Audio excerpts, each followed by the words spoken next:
Un père célibataire milliardaire découvre que son fils est sur le point de perdre la vue, jusqu'au jour où une jeune fille modeste lui dit « Je sais comment le guérir ». Et ce qui se passe ensuite est incroyable. Avant de commencer l'histoire, n'oubliez pas de laisser un like et de vous abonner à la chaîne pour voir plus d'histoires comme celle-ci. Richard Mave ajusta sa cravate coûteuse et vérifia sa montre pour la 3e fois en 5 minutes. C'était un homme qui vivait à la minute près, chaque seconde comptait quand on était l'avocat le plus en vue de la ville. « Monsieur Mave », dit sa secrétaire à travers la porte entr'ouverte, « le juge Peterson a appelé. Il a dit que vous aviez raison concernant l'affaire Wilson. » Richard hocha la tête sans lever les yeux de ses documents. Une autre victoire à ajouter à son palmarès impeccable. En 10 ans, il n'avait jamais perdu une affaire importante. « Laura, rappelez-moi d'appeler l'école d'Ethan. Je dois confirmer le rendez-vous avec son institutrice. C'est déjà noté dans votre agenda pour demain à 16 h. Voulez-vous que je reporte la réunion avec les investisseurs? Ce ne sera pas nécessaire, je peux gérer les deux. » Richard parvenait toujours à tout gérer. C'était son talent particulier, organiser, planifier, exécuter. Les gens payaient des petites fortunes pour son efficacité. Le téléphone sonna et il décrocha dès la première sonnerie. Mave à l'appareil. « Monsieur Mave, c'est Marie de l'école d'Ethan. Nous avons besoin que vous veniez chercher votre fils immédiatement. Il y a eu un incident. » Richard sentit son estomac se nouer. « Est-il blessé? » « Pas physiquement, mais il est très contrarié. Son institutrice vous expliquera quand vous arriverez. » Sur le chemin de l'école, Richard conduisait plus vite que d'habitude, ce qui était inhabituel pour quelqu'un d'aussi contrôlé. Son fils n'avait que 5 ans. 5 ans et 3 mois, pour être exact. Il était tout ce qui restait de Clara, sa femme, décédée en donnant naissance à Ethan. Lorsque Richard entra dans le bureau du directeur, il vit Ethan assis sur une chaise trop petite pour lui, le regard fixé au sol, ses cheveux bruns lui tombant sur les yeux. « Monsieur Mave », le salua le directeur Winters, « merci d'être venu si vite. Madame Thompson nous attend. » Richard s'agenouilla devant son fils. « Salut champion, ça va ?» Ethan ne leva pas les yeux, il fit juste un petit mouvement de tête qui aurait pu signifier n'importe quoi. Dans la salle de réunion, Madame Thompson paraissait inquiète. « Monsieur Mave, aujourd'hui, pendant le cours d'art plastique, j'ai demandé aux enfants de dessiner leur famille. Ethan a regardé la feuille blanche pendant un long moment. Quand j'ai essayé de l'aider, il a dit qu'il ne voyait pas bien la feuille. » Richard fronça les sourcils. « Que voulez-vous dire par ne voyez pas bien ? » J'ai d'abord cru que c'était une excuse, alors je lui ai suggéré de se rapprocher. Il a dit que les couleurs étaient floues et s'est mis à pleurer.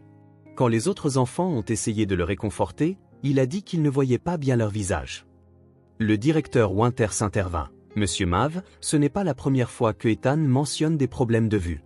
Le mois dernier, son professeur d'éducation physique a remarqué qu'il avait du mal à attraper le ballon. » Richard eut l'impression d'être au tribunal, toutes les preuves s'accumulant contre lui. Comment n'avait-il rien remarqué avant? « Je l'emmène chez le médecin immédiatement, » dit-il, essayant de reprendre le contrôle de la situation. « Il y a autre chose, » continua Madame Thompson. Ethan interagit très peu avec les autres enfants. Il reste seul pendant la récréation. Quand les enfants l'approchent, il répond à peine. « Nous sommes préoccupés. » « Il est juste timide, » le défendit Richard, comme sa mère. Les deux femmes échangèrent un regard. « Monsieur Mave, » dit doucement le directeur Winters, « les enfants de 5 ans ont besoin d'interaction sociale. Ethan a besoin d'amis. Et maintenant, il y a ce problème de vue. Je vais m'en occuper, » l'interrompit Richard en se levant. « Merci de m'avoir prévenu. » Dans la voiture, Ethan était assis silencieusement sur la banquette arrière, regardant par la fenêtre. Richard l'observait dans le rétroviseur, ressentant un mélange d'inquiétude et de culpabilité. « Veux-tu me raconter ce qui s'est passé aujourd'hui, champion ?» Silence. « Ethan, tu dois me parler. Comment puis-je t'aider si je ne sais pas ce qui se passe ?» Le garçon continua de regarder par la fenêtre. « Les arbres deviennent flous, » dit-il finalement si bas que Richard faillit ne pas l'entendre. Richard sentit un frisson lui parcourir l'échine. « Depuis combien de temps les choses sont-elles floues ?» Ethan haussa les épaules. « Pas sûr. À un moment. Pourquoi ne me l'as-tu pas dit avant? Tu es toujours occupé. » Ces simples mots frappèrent Richard comme une gifle. C'était vrai. Il était toujours occupé. Réunions, affaires, documents, échéances. Ethan n'était qu'un autre élément sur son emploi du temps surchargé. À la maison, Richard fit quelque chose qu'il faisait rarement, il appela pour annuler une réunion. « Laura, je voudrais que vous reportiez la réunion avec Baker. J'emmène Ethan chez le médecin demain à la première heure. » « Mais Monsieur Mav, Monsieur Baker est venu spécialement de Chicago ? » Reporter, c'est tout, la coupe à Théil. C'est une urgence familiale. Après avoir raccroché, Richard se retourna et vit Ethan debout dans l'embrasure de la cuisine, serrant contre lui l'ours en peluche usé que Clara avait acheté alors qu'elle était encore enceinte. « J'ai peur, papa, » dit Ethan, sa petite voix tremblante. Richard sentit une boule dans sa gorge. Il ne savait pas comment gérer les émotions, les siennes ou celles de son fils. Depuis la mort de Clara, il s'était concentré sur le fait d'être pratique, efficace. Les sentiments étaient trop compliqués. « Tout ira bien, » dit-il, pas entièrement sûr de lui. « Nous allons découvrir ce qui se passe et arranger ça. » Cette nuit-là, après avoir couché Ethan, Richard s'assit seul dans la cuisine vide avec un verre de whisky intact. La maison était bien trop grande pour seulement 2 personnes. Elle comptait 5 chambres, une bibliothèque, une salle de jeu que personne n'utilisait. Il l'avait achetée quand Clara était enceinte, imaginant la famille qu'ils auraient. Maintenant, les espaces vides ne faisaient qu'amplifier le silence. Au mur, il y avait des photos de Clara partout. Richard voulait qu'Ethan connaisse le visage de sa mère, même si ce n'était qu'en image. Clara y souriait toujours, ses yeux brillants promettant un avenir qui n'était jamais venu. « Qu'est-ce que je suis censé faire ?» demanda Richard à la photo de Clara sur le mur. « Je ne sais pas comment être père tout seul. » Le silence fut sa seule réponse. Le lendemain, le cabinet du docteur Phillips était très différent des bureaux d'avocats luxueux auxquels Richard était habitué. Juste des murs colorés et des jouets éparpillés dans la salle d'attente. Après ce qui parut une éternité de tests, le médecin demanda à parler à Richard en privé. « Monsieur Mav, les résultats sont préoccupants. Ethan est atteint d'une maladie appelée rétinite pigmentaire. C'est une maladie dégénérative de la rétine. » Richard sentit le sol se dérober sous ses pieds. « Qu'est-ce que cela signifie exactement ?» Le médecin ajusta ses lunettes. « Cela signifie que la vision périphérique d'Ethan se détériore et continuera de s'aggraver avec le temps. C'est une maladie rare, surtout chez quelqu'un de si jeune. Mais, va-t-il devenir aveugle ? » Le mot s'échappa à peine de ses lèvres.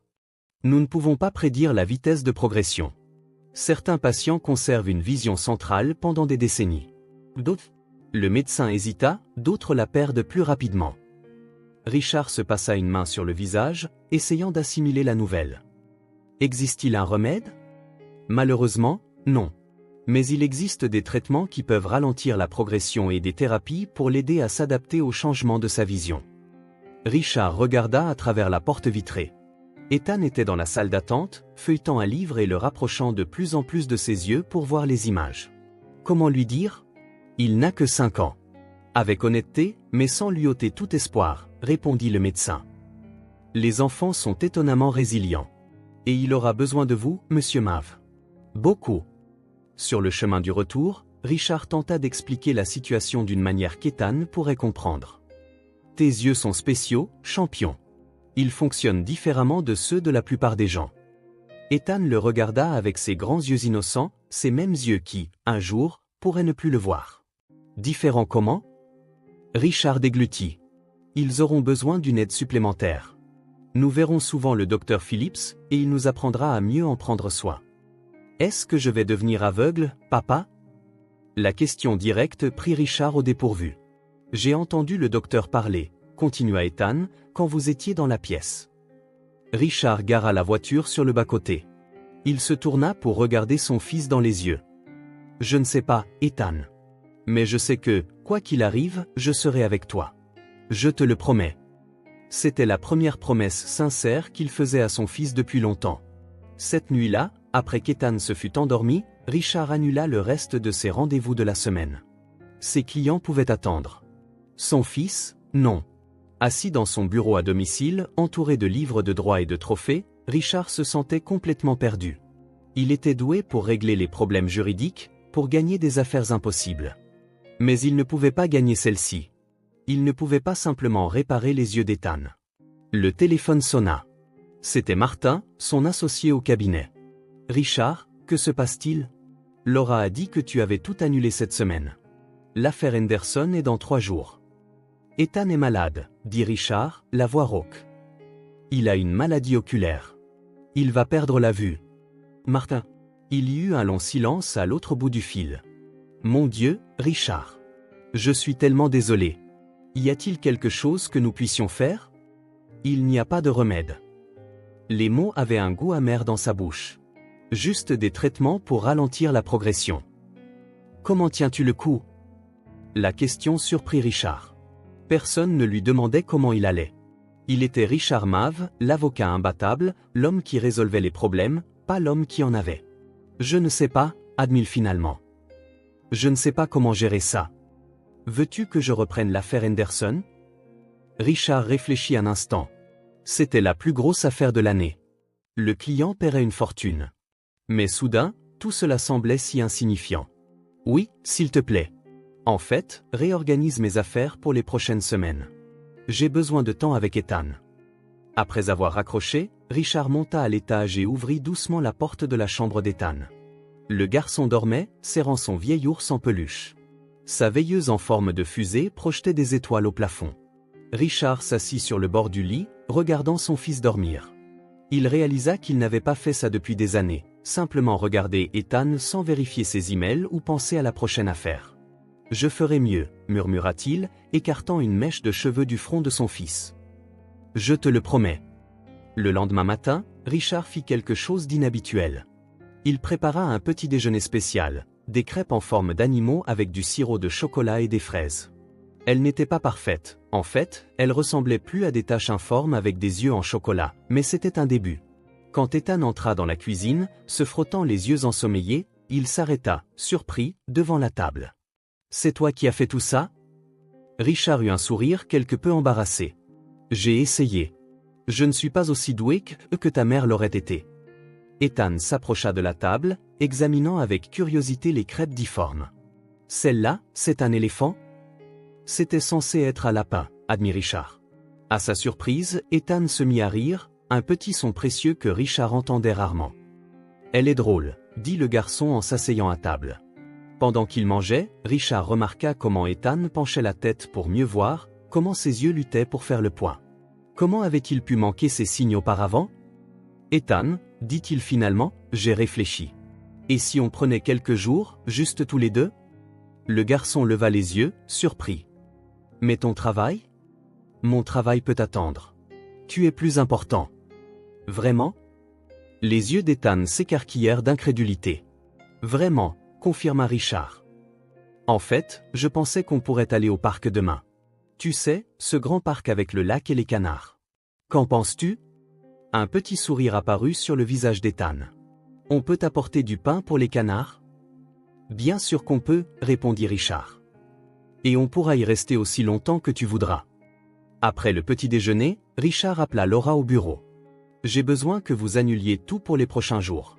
Martin s'occupe déjà de l'affaire Henderson, mais s'il vous plaît, réorganisez le reste de mon emploi du temps. »« Monsieur Mave, » dit Laura, préoccupée, « il y a le discours à la conférence des avocats, et Monsieur Baker a déjà reporté 2 fois. »« Annulez tout, » répéta fermement Richard. Pour la première fois de ma carrière, je ne suis pas disponible. Mon fils a besoin de moi. Quand il raccrocha, Richard sentit un poids se soulever de ses épaules. Pendant des années, son travail avait été son identité, sa priorité. Maintenant, en regardant Ethan assis sur le canapé, tenant un livre près de son visage, il réalisait à quel point il avait manqué de choses à cause de cela. « Qu'est-ce que tu lis, champion ?» demanda Richard. Ethan brandit le livre. C'est l'histoire d'un garçon qui trouve un dragon. Mais les lettres sont difficiles à voir. Richard s'assit à côté de lui. « Et si je te le lisais ?» Les yeux d'Ethan s'illuminèrent. « Vraiment ? » ?»« Bien sûr, » dit Richard en prenant le livre. « En fait, on pourrait en faire une habitude. Lire ensemble tous les soirs. » Tandis qu'il lisait l'histoire du garçon et du dragon, Richard sentit quelque chose d'inhabituel s'agiter dans sa poitrine, un mélange de tristesse et de détermination. Tristesse pour le temps déjà perdu, pour ce qu'Ethan affronterait à l'avenir. Détermination à être présent maintenant, à être le père que son fils méritait. Cette nuit-là, en rangeant les jouets d'Ethan, Richard trouva un dessin sous le lit.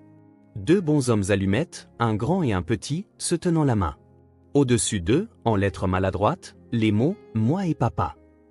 Richard s'assit par terre, tenant délicatement le dessin. Quand avait-il vraiment tenu la main d'Ethan pour la dernière fois? Pas seulement pour traverser la rue ou entrer à l'école, mais vraiment la tenir, se connecter avec lui. Il ne s'en souvenait pas. Jetant un coup d'œil autour de la maison silencieuse, aux meubles coûteux et aux espaces vides, Richard réalisa qu'il avait construit une vie qui paraissait parfaite de l'extérieur, mais qui était vide à l'intérieur. Ethan n'avait pas besoin de jouets chers ou d'une immense maison. Il avait besoin d'un père qui soit là, qui le voit vraiment.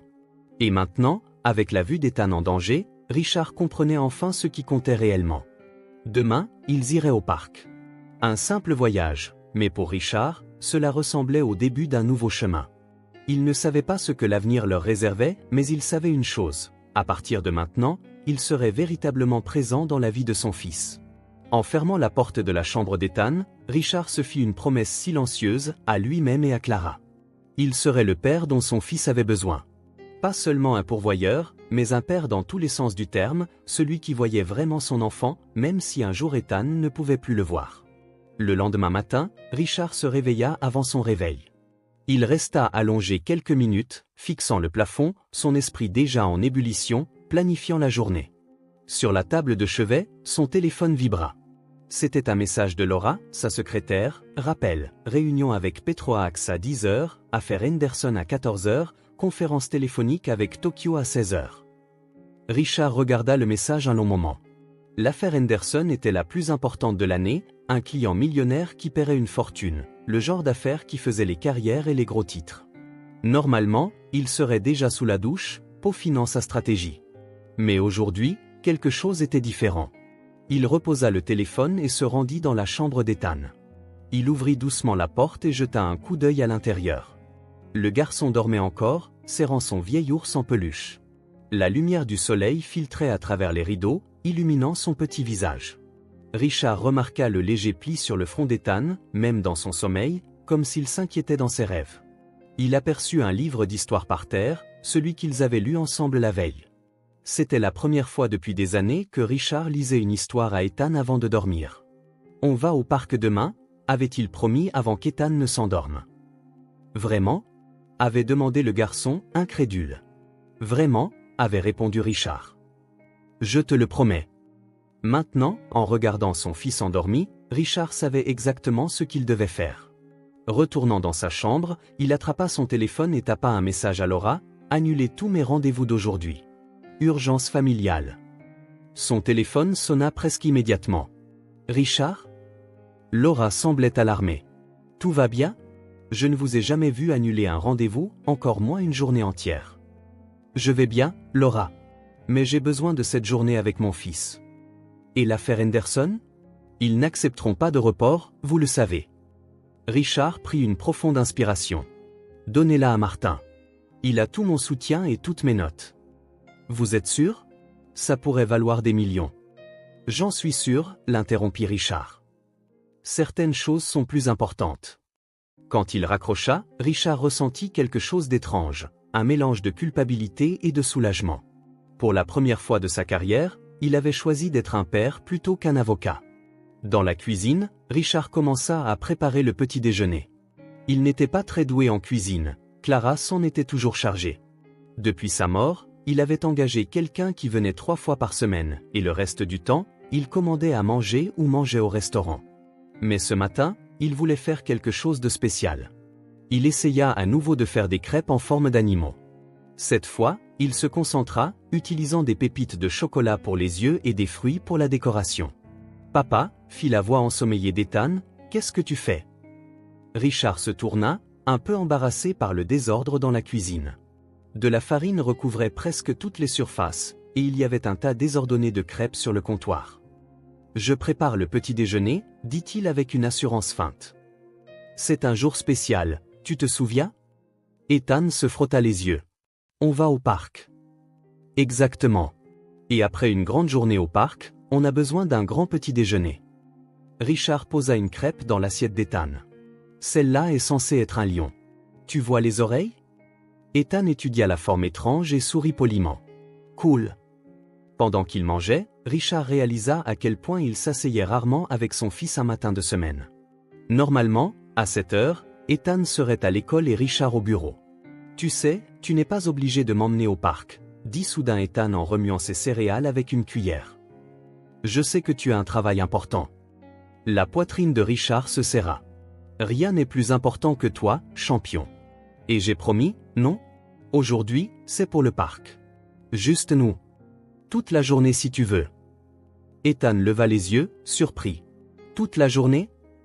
Toute la journée, confirma Richard. On peut même faire un pique-nique. Qu'en dis-tu? Un petit sourire se dessina sur le visage d'Ethan. Il souriait rarement comme ça. Richard faillit attraper son téléphone pour prendre une photo. Après le petit déjeuner, ils se préparèrent à partir. Richard ne savait pas trop quoi emporter pour une journée entière à l'extérieur. Il fourra dans un sac des encas, de l'eau, de la crème solaire et quelques jouets qu'il trouva dans la chambre d'Ethan. « On a vraiment besoin de tout ça ?» demanda Ethan en regardant l'énorme sac. Richard haussa les épaules. « Mieux vaut prévenir que guérir. N'est-ce pas ce que je dis toujours? D'habitude, tu dis que le temps, c'est de l'argent, le corrigea Ethan. Richard rit un peu penaud. Oui, je suppose que je dis ça souvent, hein? Mais pas aujourd'hui.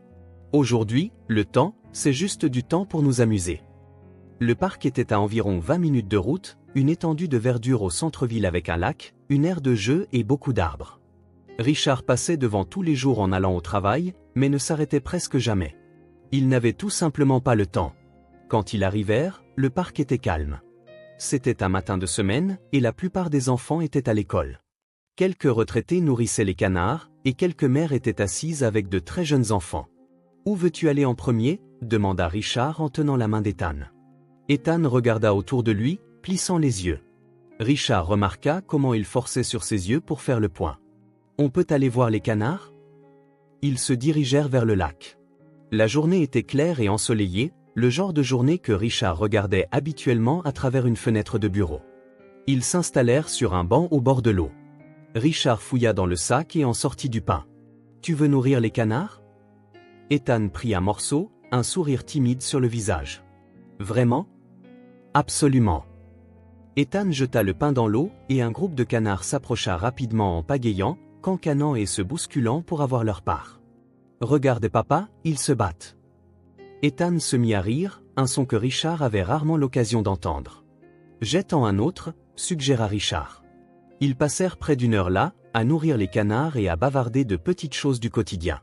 Richard ne se souvenait pas de la dernière fois qu'ils avaient eu une conversation aussi détendue. « Tu veux aller voir l'aire de jeu maintenant ?» demanda Richard après qu'ils eurent fini le pain. Ethan hocha la tête mais parut légèrement nerveux. « Qu'est-ce qui ne va pas, champion? Et si les autres enfants ne m'aiment pas ?» demanda Ethan d'une toute petite voix, presque inaudible. Richard s'agenouilla devant lui. « Pourquoi ne t'aimerait-il pas ?» Ethan haussa les épaules. « À l'école, personne ne joue avec moi. Ils disent que je suis bizarre parce que je suis silencieux. » Le cœur de Richard se serra. « Tu n'es pas bizarre, Ethan. Tu es incroyable. Si un enfant ici est assez gentil pour vraiment apprendre à te connaître, il verra à quel point tu es formidable. » Ethan n'eut pas l'air entièrement convaincu, mais il suivit son père vers l'aire de jeu. Seulement 2 autres enfants s'y trouvaient, un garçon plus âgé sur une balançoire et une petite fille qui faisait un château de sable. « Tu veux essayer le toboggan ?» proposa Richard. Ethan le regarda en hésitant. « Je ne vois pas très bien le haut. » Cela frappa Richard qu'il n'avait pas réfléchi à la manière de gérer la vue déclinante d'Ethan dans les jeux quotidiens. C'était un nouveau territoire pour eux deux. « Et les balançoires alors ? Je peux te pousser. » Ethan accepta, et ils se dirigèrent vers les balançoires. Richard aida son fils à monter et commença à le pousser, doucement d'abord, puis plus haut. « Plus haut, papa !» cria Ethan en rigolant. Richard poussa plus fort, souriant au son du rire de son fils, un son précieux qu'il voulait garder pour toujours. Après les balançoires, Ethan décida qu'il voulait essayer le toboggan. Richard resta près de lui, prêt à l'aider si Ethan était désorienté. À sa surprise, Ethan monta les marches lentement mais avec détermination. « Je te vois, papa !» cria-t-il d'en haut. « Je suis juste là, en bas, j'attends » répondit Richard. Ethan glissa en poussant des cris de joie, atterrissant dans les bras de son père. Ils rirent tous les deux, et Richard serra fort Ethan dans ses bras. « Encore !» dit Ethan. Ils passèrent toute la matinée sur cette aire de jeu. Richard réalisa qu'il n'avait jamais vu son fils aussi libre et heureux. Pourquoi n'avait-il pas fait cela avant? Pourquoi avait-il attendu qu'Ethan perde la vue pour découvrir la joie d'une simple journée au parc? À midi, ils étendirent une couverture sur l'herbe pour un pique-nique. Richard avait emporté des sandwichs, des fruits et du jus. « Meilleure journée de ma vie », dit Ethan en mordant dans son sandwich. Richard sourit. « Je suis d'accord. On devrait faire ça plus souvent. »« On peut ? » ?»« Bien sûr qu'on peut. Je vais réorganiser mon travail. On aura plus de jours comme celui-ci. » Après le déjeuner, Ethan voulut retourner à l'aire de jeu. À présent, elle était plus animée. Plusieurs enfants couraient, riaient et criaient. Richard remarqua qu'Ethan se retirait un peu à mesure que plus de gens arrivaient. « Tu veux aller ailleurs ?» demanda-t-il. Ethan regarda le bac à sable où une petite fille jouait seule. Elle avait des cheveux noirs en tresse et portait une robe aux couleurs vives, déjà tachée de sable. « Je peux jouer là ?» demanda Ethan en pointant du doigt. « Bien sûr » répondit Richard. « Tu veux que je vienne avec toi ?» Ethan réfléchit un instant, puis secoua la tête. « J'irai tout seul. » Richard s'assit sur un banc voisin, observant Ethan marcher avec hésitation vers le bac à sable. Il s'arrêta au bord, comme s'il ne savait pas quoi faire ensuite. La fille leva les yeux et vit Ethan debout là. Richard s'attendait à ce qu'elle l'ignore, pire, le rejette. À sa surprise, elle sourit et lui fit signe de s'approcher. Ethan entra dans le bac à sable et s'assit un peu à l'écart d'elle. Elle pencha la tête, l'observant avec curiosité. Puis elle se leva, s'approcha de lui et s'assit juste en face de lui. Richard ne pouvait pas entendre ce qu'il disait, mais il vit la fille parler tandis qu'Ethan écoutait attentivement. Puis, après un moment, elle prit une poignée de sable et lui montra quelque chose. Il se pencha pour mieux voir. Ce qui se passa ensuite faillit arrêter le cœur de Richard. Ethan sourit. Pas un petit sourire poli, mais un large sourire sincère qui illumina tout son visage, un sourire que Richard n'avait pas vu depuis très longtemps. La fille dit autre chose, et Ethan se mit à rire. C'était un son clair et léger qui résonna à travers l'air de jeu. Richard sentit des larmes lui monter aux yeux. Il y avait quelque chose dans cette scène simple, son fils riant avec une inconnue dans un bac à sable, qui l'affecta plus profondément qu'il n'aurait pu l'imaginer. La fille commença à construire quelque chose dans le sable, et Ethan se joignit à elle. Ils travaillaient ensemble, parlant à voix basse. Richard regardait, fasciné par la façon naturelle dont la fille incluait son fils. Finalement, la fille pointa les yeux d'Ethan et dit quelque chose. Ethan parut surpris, puis hocha la tête.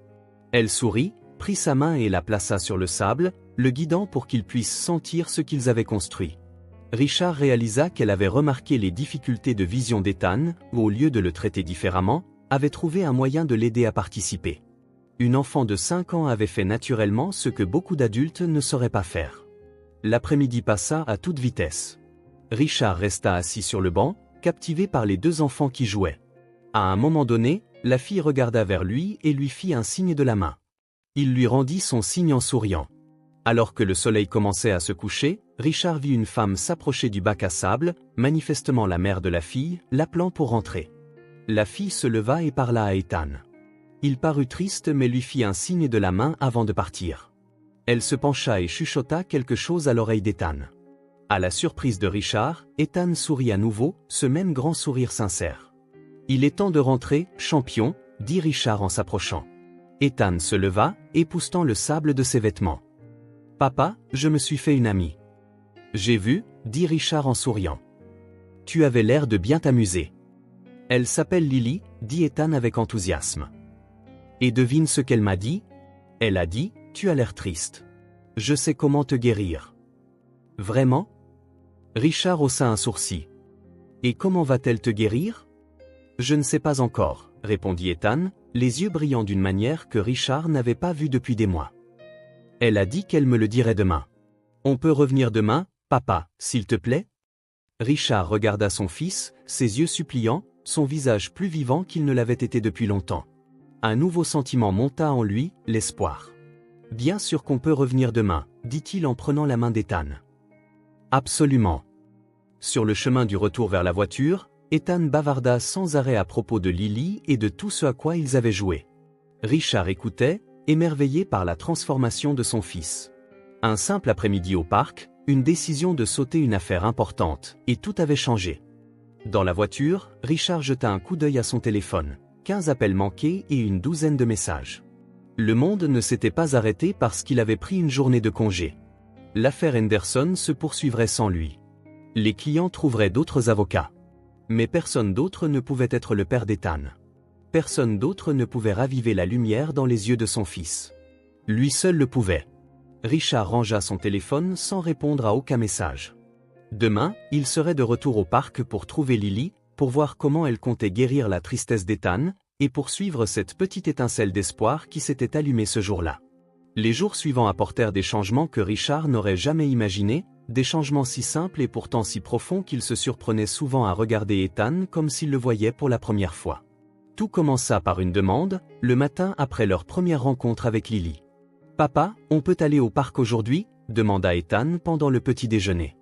Richard regarda son fils, surpris non pas par la question, mais par l'énergie dans la voix du garçon. C'était comme si une petite flamme s'était allumée en lui. « Bien sûr qu'on peut, champion. Mais l'école ?» Ethan remua ses céréales, réfléchissant. « On peut y aller après l'école. Lily a dit qu'elle serait là à 16h. » Richard sourit. « Marché conclu. Je viendrai te chercher à l'école et nous irons directement au parc. » L'excitation d'Ethan à l'idée de revoir Lily eut un effet remarquable. Il termina rapidement son petit déjeuner, se brossa les dents sans qu'on ait besoin de le lui rappeler, et fut prêt pour l'école 15 minutes plus tôt. « On est en avance aujourd'hui », nota Richard, surpris. « Plus tôt je commence ma journée, plus tôt je verrai Lily au parc, » répondit Ethan avec une logique parfaite. Sur le chemin de l'école, Ethan parla plus que Richard ne l'avait entendu parler depuis des mois, de Lily, de la façon dont elle lui avait appris à faire des châteaux de sable d'une manière spéciale, de sa capacité à imiter les cris d'animaux, de sa promesse de lui montrer un endroit secret dans le parc. « On dirait que tu l'aimes vraiment, » commenta Richard. « Elle est gentille, » dit simplement Ethan. « Et elle ne me regarde pas bizarrement quand je ne vois pas les choses. » Cette simple déclaration frappa Richard comme une flèche. Combien de fois Ethan avait-il dû se sentir différent ou étrange à cause de sa maladie? Combien d'enfants l'avaient évité ou traité avec impatience? Et voilà Lily, l'acceptant exactement tel qu'il était.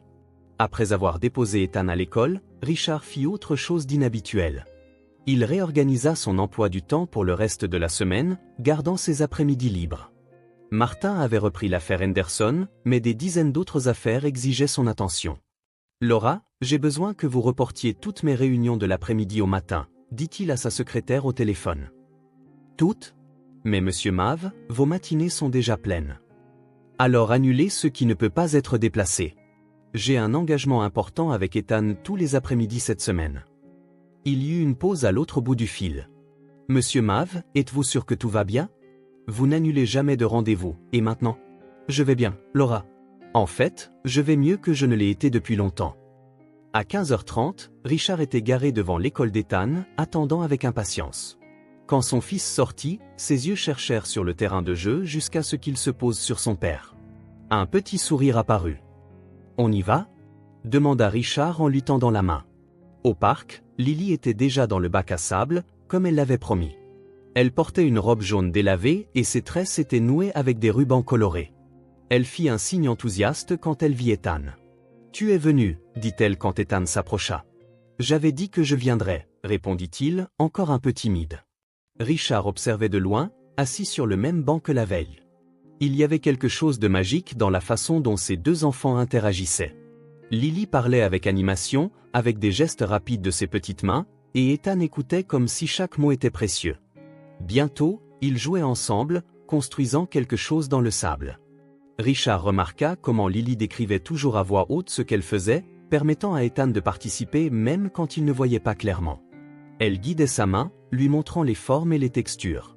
« Regarde papa !» cria Ethan après un moment, « on a fait un château magique. » Richard s'approcha pour voir leur création, un monticule de sable parsemé de bâtons et de feuilles.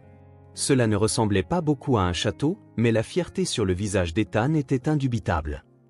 « C'est le château le plus impressionnant que j'ai jamais vu », déclara Richard en s'accroupissant pour regarder de plus près. « C'est un château magique, » expliqua Lily, les yeux brillants. « Si tu le regardes de la bonne façon, tu peux voir des tours et des drapeaux, et même un dragon qui garde le trésor. » Richard regarda le tas de sable, essayant de voir ce que Lily décrivait. Et quelle est la bonne façon de le regarder? Avec les yeux du cœur, répondit-elle promptement. Pas avec cela. Elle pointa ses propres yeux. Richard regarda Ethan, qui semblait comprendre exactement ce que Lily voulait dire. Il y avait un lien entre eux qui dépassait les mots. Cet après-midi-là établit une routine. Chaque jour après l'école, Richard emmenait Ethan au parc pour qu'il retrouve Lily. Chaque jour, les deux enfants jouaient, parlaient et riaient ensemble. Et chaque jour, Richard observait, stupéfait de la transformation qui s'opérait sous ses yeux. La première semaine, Ethan était encore réservé, parlant plus avec Lily qu'avec son père. Mais avec le temps, quelque chose d'incroyable commença à se produire. « Papa, regarde ce que Lily m'a appris », cria Ethan un après-midi en courant vers Richard. Il tenait soigneusement une plume d'oiseau. Elle a dit, « Si tu souffles doucement dessus comme ça. » Il fit une démonstration, en voyant la plume flotter. C'est comme de la magie. C'était la première fois depuis longtemps qu'Ethan engageait la conversation avec son père, partageant quelque chose avec enthousiasme. Un autre jour, Richard arriva en retard au parc. En s'approchant du bac à sable, il entendit quelque chose qui le fit s'arrêter net, le rire d'Ethan. Pas un petit rire discret, mais un rire à gorge déployée qui résonna à travers l'air de jeu. Lily avait apparemment fait une grimace, et Ethan riait comme si c'était la chose la plus drôle qu'il ait jamais vue. Ce soir-là, en servant le dîner, Richard remarqua un autre changement. « Papa, Lily m'a dit que les étoiles sont comme des lanternes suspendues dans le ciel. Tu crois que c'est vrai ?» Richard sourit. « C'est une belle façon de les voir. On peut voir les étoiles ce soir ?» « Bien sûr. » Après le dîner, ils s'assirent dans le jardin, contemplant le ciel nocturne. Ethan, blotti contre son père, pointait les différents points lumineux. « Celle-là est plus grosse, alors ce doit être une lanterne spéciale, décida-t-il. Richard regarda son fils, sentant sa gorge se serrer. Depuis combien de temps n'avait-il pas partagé un moment comme celui-ci? Au fil des semaines, Richard commença à se joindre au jeu des enfants. Au début, il se sentait maladroit, un avocat en costume coûteux jouant dans le sable. Mais le son du rire d'Ethan valait n'importe quel inconfort. « Vous avez besoin d'aide pour ce château ?» demanda-t-il un jour en s'agenouillant dans le sable. Lily le regarda avec ses grands yeux sages. « Tu sais faire des tours hautes ?»« Eh bien, je construisais des forts en oreiller quand j'étais petit, » répondit Richard. « Peut-être qu'on peut utiliser la même idée pour le sable. » Bientôt, il fut aussi absorbé par la construction du château que. Son costume était couvert de sable, ses chaussures de prix étaient ruinées, mais il s'en fichait. La joie sur le visage d'Ethan était tout ce qui comptait. Un mois après avoir rencontré Lily, leur vie avait complètement changé. Les après-midi au parc étaient sacrés. Richard avait réorganisé son travail, délégué des affaires et réduit ses heures. Ses collègues étaient choqués, ses clients déçus, mais il tint bon. « Mon fils a besoin de moi en ce moment », expliqua-t-il à Martin lors d'un déjeuner un jour. Et honnêtement, je crois qu'il en a toujours eu besoin. Je ne l'avais juste pas vu. À la maison, les changements étaient encore plus évidents. Ethan n'était plus ce garçon silencieux et renfermé. Il parlait pendant le dîner, racontant des histoires sur tout ce que lui et Lily avaient fait. Il dessinait plus, remplissant le réfrigérateur de dessins colorés, beaucoup représentant une fille avec des tresses et une robe jaune. Ethan avait toujours des rendez-vous réguliers avec le docteur Phillips. Son état ne s'était pas amélioré, c'était impossible, avait dit le médecin, mais son adaptation, si. « Je suis impressionné par ses progrès », remarqua le docteur Phillips lors d'une visite. Il s'adapte très bien au changement de sa vision. L'ergothérapie aide, mais il y a autre chose. Il semble plus heureux. Il s'est fait une amie, expliqua Richard. Une fille nommée Lily. Ils se rencontrent au parc tous les jours. Le médecin sourit. Parfois, le meilleur médicament ne vient pas en flacon. Un après-midi particulièrement ensoleillé, environ 6 semaines après que Lily fut entrée dans leur vie, les enfants décidèrent de jouer à cache-cache. Richard s'inquiéta. Comment Ethan pourrait-il se débrouiller avec sa vue limitée? Tu es sûr de vouloir jouer, champion? Demanda-t-il en hésitant. Oui, répondit Ethan avec empressement. Lily m'a appris une façon spéciale. Elle fait un petit bruit d'oiseau pour que je puisse la trouver. Richard regarda, fasciné, les enfants jouer. Lily se cachait et émettait de doux pépiments pour qu'Ethan puisse utiliser son ouïe pour la localiser. Quand c'était au tour d'Ethan de se cacher, Lily faisait semblant d'avoir du mal à le trouver, même s'il n'était que partiellement caché. « Tu es vraiment doué à ça », s'exclama-t-elle quand elle le trouva enfin. Le sourire d'Ethan illumina tout son visage. Après leur jeu, ils se reposèrent sous un arbre. Richard se joignit à eux, apportant du jus et des encas. « Merci, monsieur Mave, dit poliment Lily en prenant un gobelet de jus. « Tu peux m'appeler Richard, répondit-il avec un sourire. « Richard, répéta-t-elle comme pour tester le son. « Mon papa s'appelle Marc. » Richard remarqua que Lily parlait rarement de sa famille ou de sa maison. Il savait seulement que quelqu'un la déposait chaque après-midi et venait la chercher plus tard, parfois une jeune femme qu'il supposait être sa mère, parfois un homme grand et mince. Pendant qu'il grignotait, Ethan leva les yeux vers les feuilles au-dessus d'eux, où le soleil perçait. « Tu sais papa, dit-il soudain, avec Lily, j'ai l'impression de mieux voir. » Richard sentit un frisson. « Que veux-tu dire, champion ?» Ethan réfléchit un moment. « C'est comme si, quand je suis avec elle, ça n'a pas autant d'importance que je ne vois pas tout. Elle me montre les choses différemment, avec ses mains, avec les sons. Et parfois, quand elle décrit quelque chose, je peux le voir dans ma tête mieux qu'avec mes yeux. » Lily sourit et prit la main d'Ethan. « C'est parce qu'on est meilleurs amis. Les meilleurs amis cèdent à voir des choses que personne d'autre ne peut voir. » Richard regarda les deux enfants sous l'arbre, les mains jointes, le soleil de l'après-midi créant une lueur dorée autour d'eux. Il sentit une vague de chaleur et de gratitude dans sa poitrine. À cet instant, il réalisa ce qui grandissait là.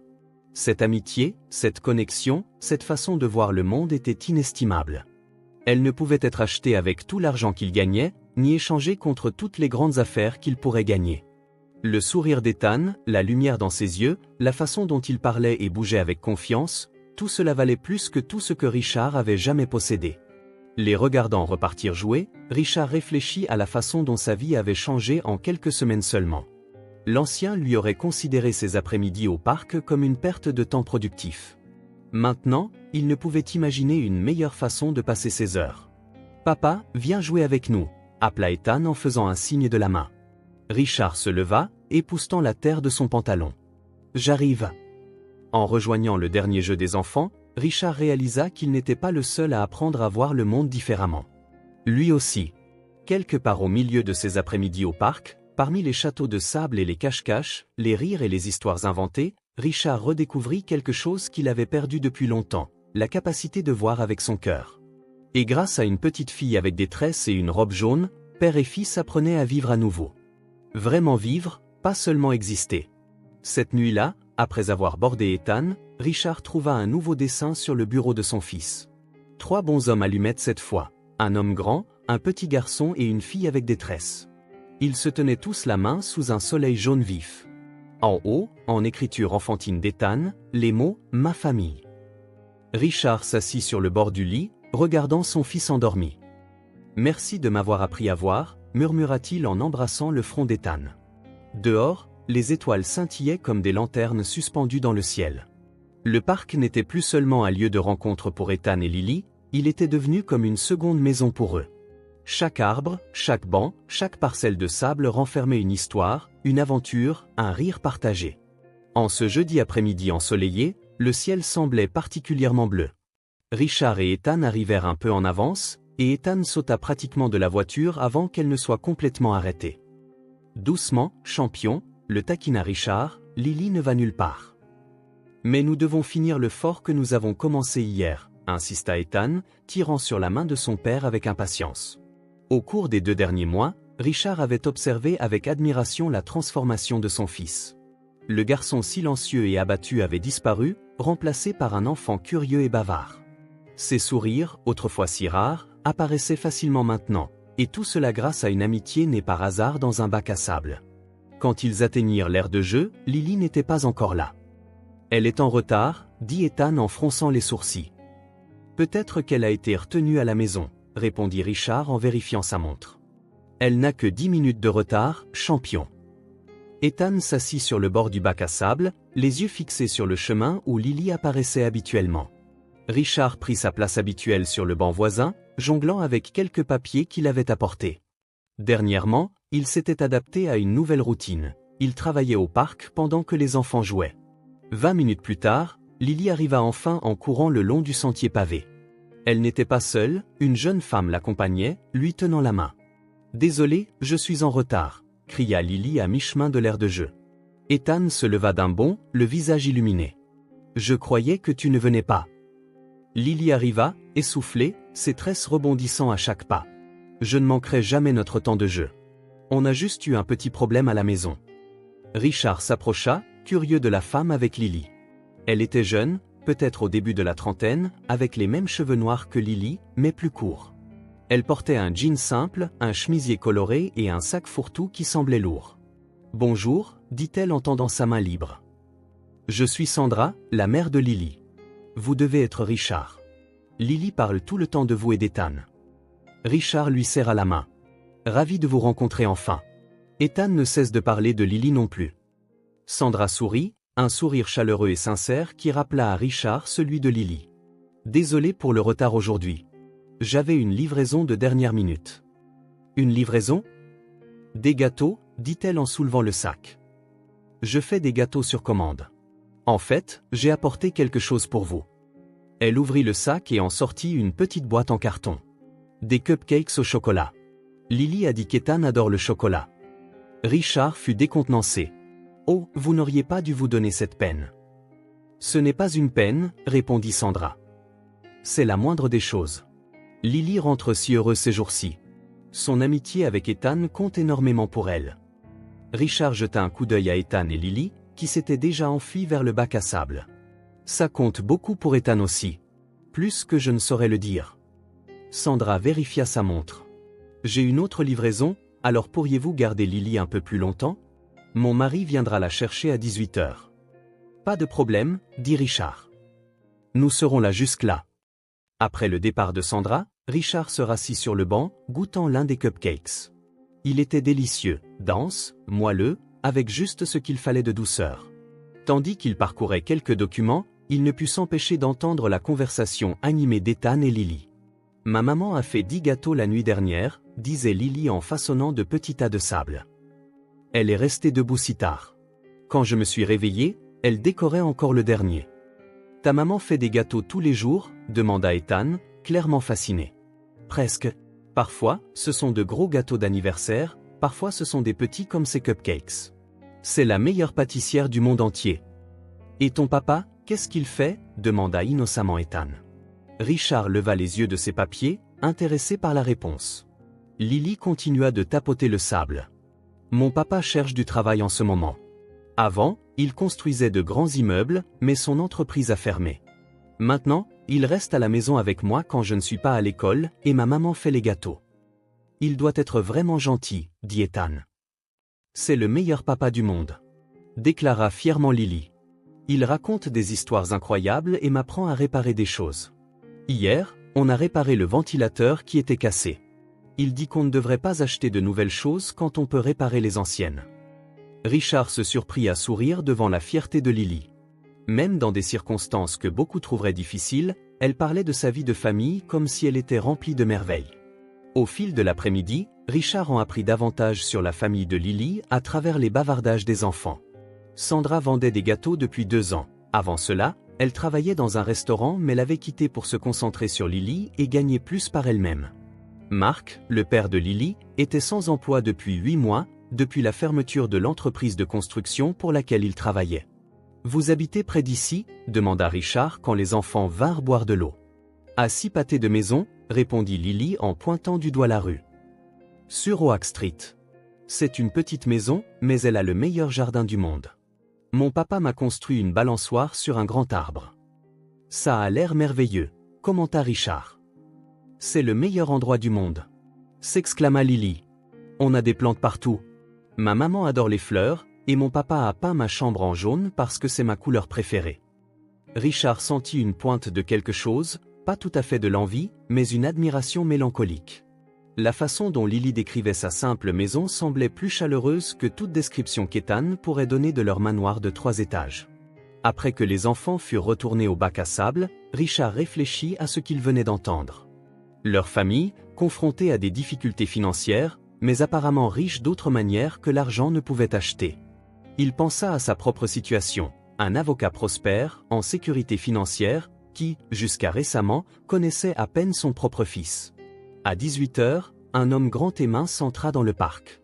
Lily fit un signe enthousiaste. C'est mon papa, cria-t-elle en courant vers lui.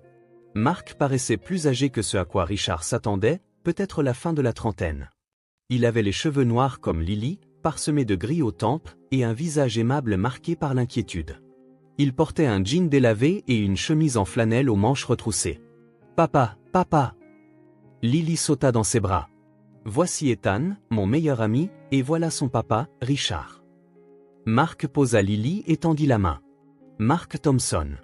Ravi de vous rencontrer enfin.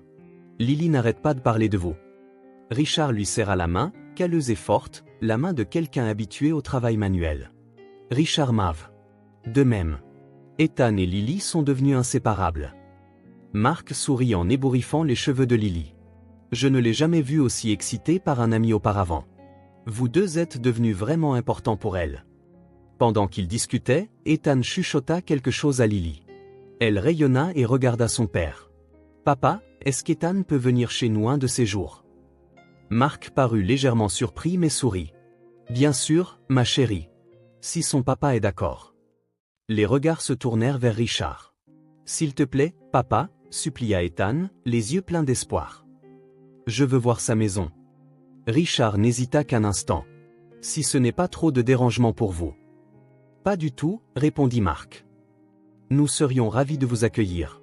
Que diriez-vous de dimanche? Sandra n'a pas de livraison le dimanche. Dimanche, ça me paraît très bien, acquiesça Richard. Ethan et Lily s'illuminèrent tous les deux de sourires excités identiques. Dimanche, Richard conduisait lentement sur Oak Street, cherchant le numéro de maison que Marc lui avait donné. C'était un quartier modeste, de petites maisons soignées bordaient la rue. C'est là, dit Ethan en pointant une maison bleu clair avec un petit jardin devant. Richard se gara et étudia la maison un instant. Elle était minuscule comparée à son manoir. Un toit en pente, des fenêtres petites mais lumineuses, et une cour avant remplie de fleurs en pot de toutes formes et couleurs. Allons-y, papa. Ethan était déjà en train de déboucler sa ceinture de sécurité. Avant qu'il n'atteigne le portail, la porte s'ouvrit et Lily se précipita dehors dans sa robe jaune emblématique. Vous êtes arrivés, cria-t-elle en serrant Ethan dans ses bras. Marc et Sandra suivirent de près, souriant et faisant des signes. Bienvenue, appela Sandra. Entrez donc. L'intérieur était exactement comme Richard l'avait imaginé, petit mais incroyablement confortable. Le salon avait un canapé usé mais propre, orné de coussins faits main aux couleurs vives. Les murs étaient décorés de dessins au crayon encadrés, clairement des créations de Lily, et de photos de famille. C'est modeste, dit Marc, presque en s'excusant, mais c'est chez nous. C'est charmant, dit sincèrement Richard. Une délicieuse odeur flottait depuis la cuisine, se mêlant au parfum des fleurs fraîches dans des vases. Une étagère contenait des jeux de société et quelques livres, et une guitare bien usée était appuyée dans un coin. « Viens voir ma chambre ?» Lily attrapa la main d'Ethan, le tirant dans le couloir. Sandra sourit. « Allez-y. Je vais finir le déjeuner. J'espère que vous aimez la lasagne. » Tandis que Marc faisait faire à Richard un rapide tour du propriétaire, Richard ne put s'empêcher de remarquer les petits détails qui en disaient tant sur cette famille. Photos d'anniversaire passés, dessins d'enfants scotchés au réfrigérateur, un calendrier au mur avec les dates de livraison de gâteaux écrites en rangées soignées. Une maison où chaque centimètre carré était vécu et aimé. Le jardin arrière était petit mais, comme Lily l'avait promis, comportait un grand arbre avec une balançoire. Marc expliqua comment il l'avait construite en utilisant des matériaux recyclés. « On n'a pas besoin de grand-chose pour être heureux, dit-il. Juste assez. » Le déjeuner fut servi sur une minuscule table de cuisine qui pouvait à peine accueillir 5 personnes. La lasagne de Sandra était incroyable, et elle avait fait un gâteau au chocolat pour le dessert, le préféré d'Ethan, ce qui fit comprendre à Richard pourquoi ces cupcakes étaient si populaires. Le repas fut rempli de rires et d'histoires. Marc partagea des récits de son ancien travail dans la construction, Sandra raconta comment elle avait commencé à faire de la pâtisserie, et Lily intervenait fréquemment avec ses propres commentaires colorés. Richard remarqua à quel point Ethan semblait détendu, parlant et riant plus qu'il ne le faisait jamais à la maison. Il y avait quelque chose dans la chaleur de cette petite maison qui faisait ressortir le meilleur de lui. Après le dessert, les enfants coururent dans le jardin pour essayer la balançoire. Richard aida Sandra à débarrasser la table, malgré ses protestations polies. « Vous avez une maison merveilleuse, » dit-il en séchant une assiette. Sandra sourit. « Elle n'est pas grande, mais elle est pleine d'amour. » Et c'est ce qui compte vraiment, n'est-ce pas? Oui, acquiesça Richard, pensant à sa propre vaste maison presque vide. C'est vraiment ça.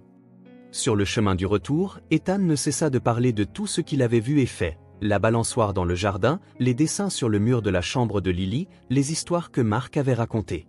Leur maison est cool, n'est-ce pas papa? Demanda Ethan, les yeux brillants malgré sa vue limitée. Elle est très cool, répondit Richard. Elle n'est pas aussi grande que la nôtre, mais on s'y sent plus heureux. Cette observation innocente frappa Richard comme un coup de poing à l'estomac. Que veux-tu dire, champion? Ethan y réfléchit. Ils rient et parlent tout le temps, et font des choses ensemble. Notre maison est si grande, mais parfois elle est si silencieuse. Richard déglutit difficilement. Tu as raison. Nous devons changer ça. Quand ils rentrèrent dans leur imposant manoir, Richard le vit d'un œil nouveau. Les immenses pièces silencieuses, le décor de bon goût mais impersonnel, les espaces inutilisés. Comparé à la maison chaleureuse et animée des Thompson, la sienne ressemblait plus à un musée, belle, mais sans vie. Cette nuit-là, après avoir couché Ethan, Richard s'assit dans son bureau, plongé dans ses pensées. Il se souvint de la voix fière de Lily parlant de son père au chômage, du sourire fatigué mais content de Sandra servant sa lasagne maison, des histoires de Mark sur la construction et la réparation. Puis il pensa à Lily elle-même, comment elle avait ramené la couleur dans le monde d'Ethan, lui avait montré comment voir avec plus que ses yeux, rempli leur vie tranquille de rire et d'histoire. Une vague de gratitude si intense qu'elle faillit le submerger parcourut Richard. Comment pourrait-il rembourser une famille qui, sans même essayer, l'avait sauvé?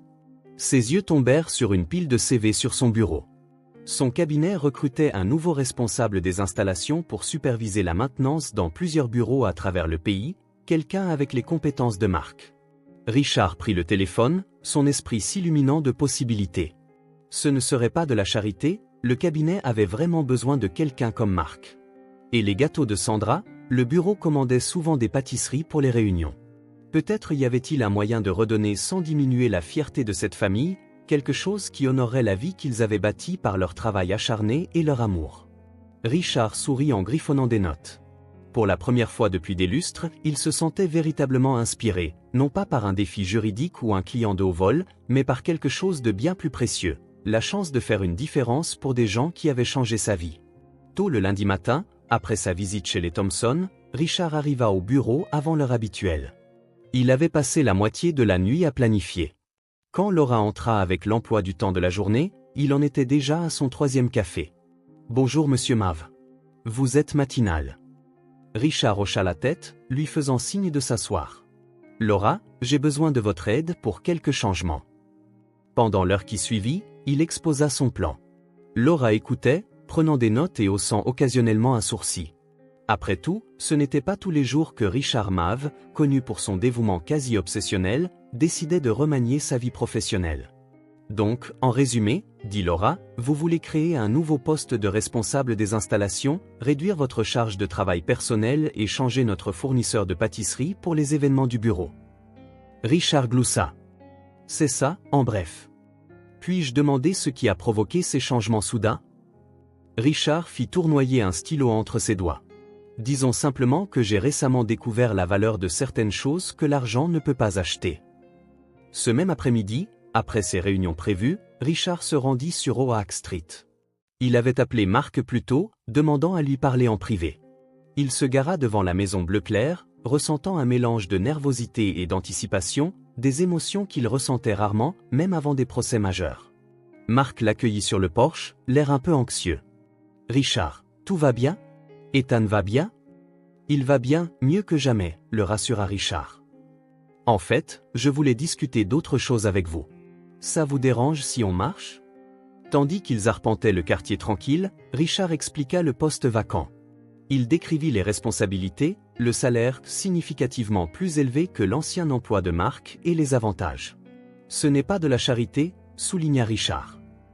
Mon cabinet a réellement besoin de quelqu'un avec votre expérience. Notre dernier responsable des installations a pris sa retraite il y a 3 mois, et nous n'avons pas trouvé la bonne personne. » Mark s'arrêta de marcher, regardant Richard avec une expression difficile à déchiffrer. « Pourquoi moi? Il doit y avoir des dizaines de superviseurs de construction en ville. » Richard soutint son regard. « Parce que j'ai vu comment vous gérez votre maison, comment vous improvisez des solutions avec des ressources limitées.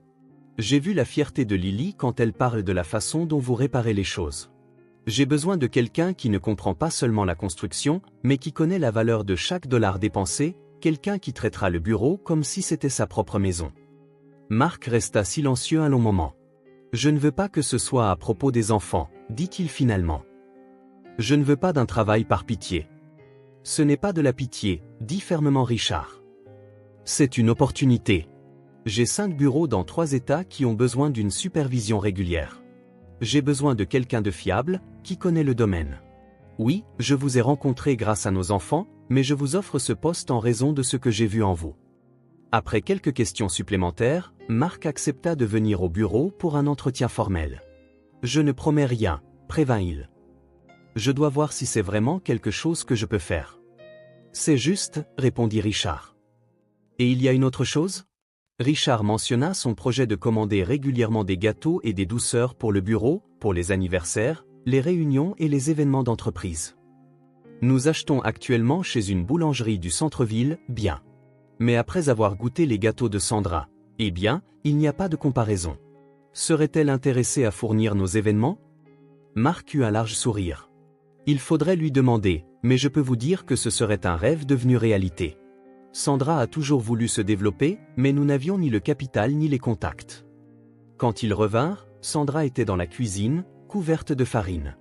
L'odeur de vanille et de cannelle emplissait l'air. Richard, quelle bonne surprise. Lily et Ethan ne sont pas là. En fait, je suis ici pour parler affaires, dit Richard, avec vous deux. Sandra écouta attentivement tandis qu'il décrivait la possibilité de commandes hebdomadaires, de restauration événementielle et le potentiel de commandes encore plus importantes. Ses yeux s'écarquillèrent devant les chiffres. « C'est plus que ce que je gagne en 2 mois, murmura-t-elle, paraissant à la fois ravie et dépassée. « Ce n'est qu'une offre, clarifia rapidement Richard. « Je comprends si c'est trop, ou... Non !» Sandra se mit à rire. « Pas trop. Juste, ça semble trop beau pour être vrai. »« Tout arrive pour une raison, » dit sérieusement Richard. « Vous n'avez aucune idée de tout ce que Lily a fait pour Ethan, pour nous deux, vraiment. Je ne vous offre rien que vous ne méritiez par vos propres mérites. Mais je ne prétendrai pas que je ne suis pas reconnaissant. » Sandra échangea un regard avec Marc. Une communication silencieuse passa entre eux. « Pourrions-nous y réfléchir ?» demanda Marc. « Bien sûr, » dit Richard en se dirigeant vers la porte. Aucune pression. L'offre tient quand vous déciderez. S'il vous plaît, ne mentionnez pas cela aux enfants pour l'instant, ajouta-t-il à la porte, surtout concernant le potentiel emploi de Marc. Je ne veux pas que Lily ou Ethan pensent que quoi que ce soit va changer entre eux. 3 jours plus tard, Marc se présenta au cabinet pour l'entretien formel. Il portait un costume légèrement trop grand, probablement emprunté, mais avait fait un effort pour paraître professionnel.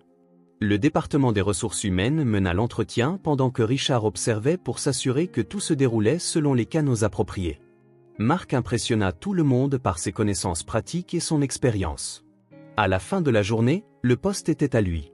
« Merci », dit-il à Richard en lui serrant la main pour sceller l'accord.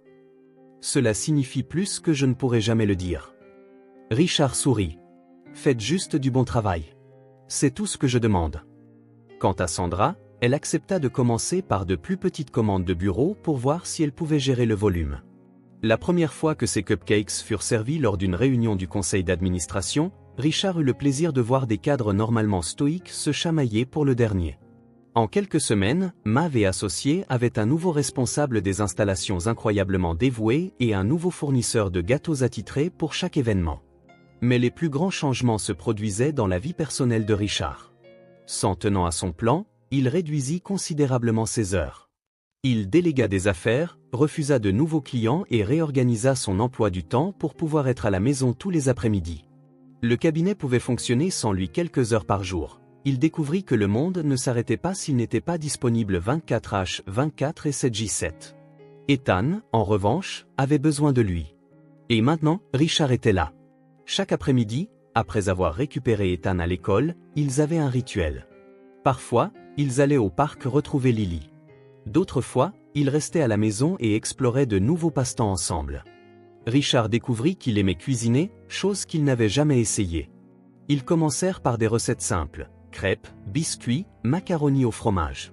Souvent, les résultats étaient désastreux, mais les rires qu'il partageait valaient chaque tentative ratée.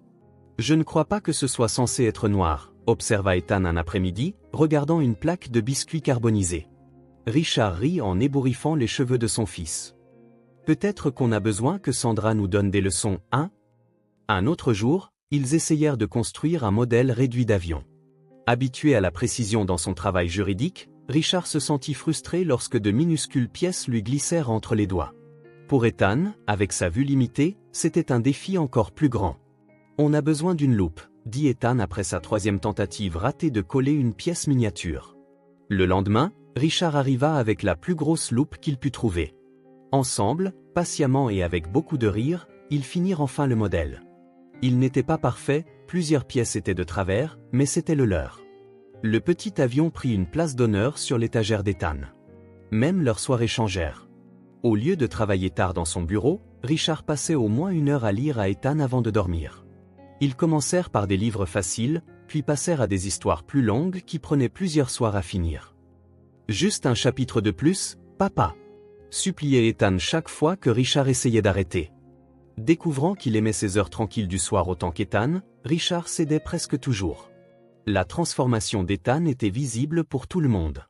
Sa posture, autrefois voûtée et méfiante, était maintenant droite et assurée. Sa voix, autrefois un murmure timide, remplissait la maison de questions, de commentaires et de rires. Même sa façon de marcher changea, ses pas étaient plus assurés, comme s'il savait exactement où il allait malgré ses limites visuelles. Un samedi, alors qu'il traversait le centre commercial pour acheter de nouveaux vêtements à Ethan, il avait considérablement grandi ces derniers mois, ils passèrent devant un magasin de musique. Ethan s'arrêta, fasciné par les guitares en vitrine. « Le papa de Lily a une guitare, remarqua-t-il. Il nous joue des chansons parfois. » Richard regarda son fils, remarquant l'étincelle d'intérêt dans ses yeux. « Aimerais-tu apprendre à jouer ?» Le visage d'Ethan s'illumina. « On pourrait ? » ?»« Bien sûr. On peut apprendre ensemble. » Ce même après-midi, ils quittèrent le magasin avec 2 guitares, une petite pour Ethan et une de taille normale pour Richard, et la promesse de prendre des leçons hebdomadaires. Les leçons de guitare devinrent un autre rituel. Richard, peu enclin au passe-temps, se surprit à s'entraîner pendant son temps libre, déterminé à maîtriser au moins quelques accords de base avant la prochaine leçon. Lily, bien sûr, restait une présence constante dans leur vie. Elle venait fréquemment chez Richard, apportant son énergie contagieuse dans des pièces qui avaient autrefois été silencieuses. Avec elle, les vastes couloirs semblaient vivants, résonnant d'échos de rires et de courses. Ce qui étonnait le plus Richard, c'était la façon dont Lily restait inchangée malgré l'amélioration de la situation de sa famille.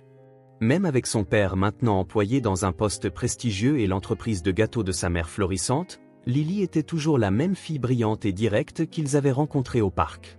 « Ton papa aime son nouveau travail ?» lui demanda Richard un après-midi alors que les enfants jouaient dans son jardin.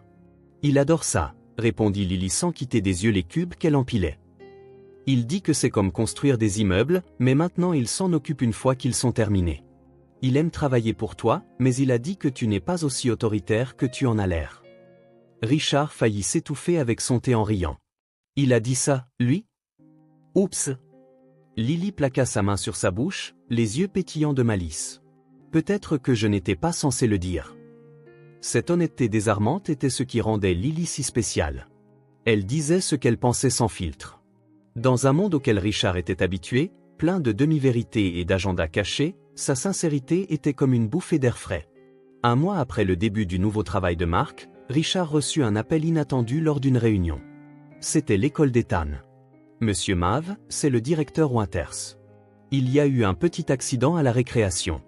Ethan va bien, mais nous pensons que vous devriez venir le chercher. » Le cœur de Richard se mit à battre la chamade.